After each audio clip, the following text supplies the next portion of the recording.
Autoresponders only work with paid MailChimp accounts, but it's a great feature to take advantage of once you get to a paid MailChimp account level. Instead of manually emailing that ebook to the person who just subscribed to your list, autoresponders enable you to set up automated emails containing that ebook, so when a new user signs up, it sends it automatically. So let's find out how to launch automation workflows for your paid MailChimp account. So sign into your MailChimp and click the Automation tab in the top nav bar. Then click the Create Automation Workflow button. Next, you will choose an email list you want to get started with. On this next page, you'll see a lot of workflow options. They're divided into 6 fields. The first is List Activity. This type of autoresponder starts working the second someone joins a list. For example, a welcome series email after a user subscribes. Next is API. This means that you can build a trigger by yourself. You just need an IT specialist who can send different calls to MailChimp via their API. Number 3 is Campaign Activity. This type of trigger is very wide. For example, you can send emails when people click any link within your email, or when an email is opened, for example. Number 4 is Integration. With these workflows, you can integrate different services that will launch when a trigger is fired, such as someone going to a certain page on your website that is already a member of your email list. Next are date-based workflows. These workflows are great for timing-based email series. Say you're giving away a mini course that sends one topic each day or each week.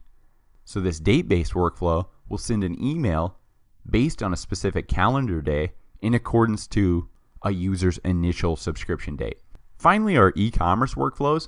These are amazing for follow-up emails, such as requesting a product review 1 week after a purchase, or upselling a customer on a product that goes with the product they just bought, and so on.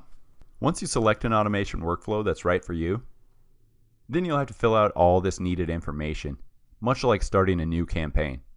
One thing to note on this Configure Trigger page is if this workflow applies to imported contacts. For the most part, I only want my email series to go out to new subscribers, so I uncheck this box. But you can decide what works best for your workflow. On this next step, MailChimp suggests you add emails to your automated email series. For the most part, I am just sending that automatic email for the value offer to my new subscribers. For example, someone who just signed up for the ebook on my homepage. So for that, I just need to send one email. So I'll click Add One Email. On this next page, you'll see a workflow editor. Here you can choose when you want your trigger to start working. For example, right now my trigger starts working 1 day after the workflow is triggered. You can change it by clicking the Change Delay link. Once you're ready, click the Design Email button.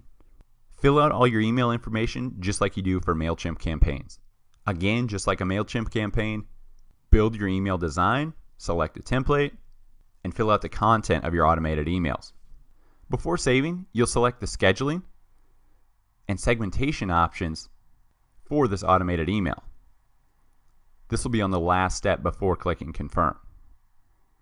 You can choose the days this auto email will be sent. I select every day, as I don't want the subscriber thinking that our sign-up form didn't work. But you can also exclude days, or pick emails to only be sent on a specific day. Maybe on the weekends, on a Monday. Maybe you know the best open rate day and time.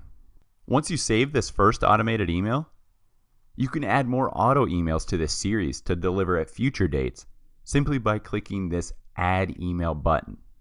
Just make sure you're working under your specific workflow, then click Add Email as needed.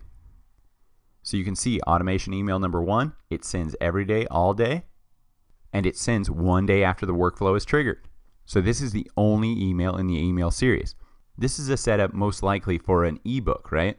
I would send this one email that contains a link to my PDF for the ebook, so they can just download it from this automation email. So really just look at autoresponders as a way of communicating with your subscribers without you having to manually create an email campaign every time.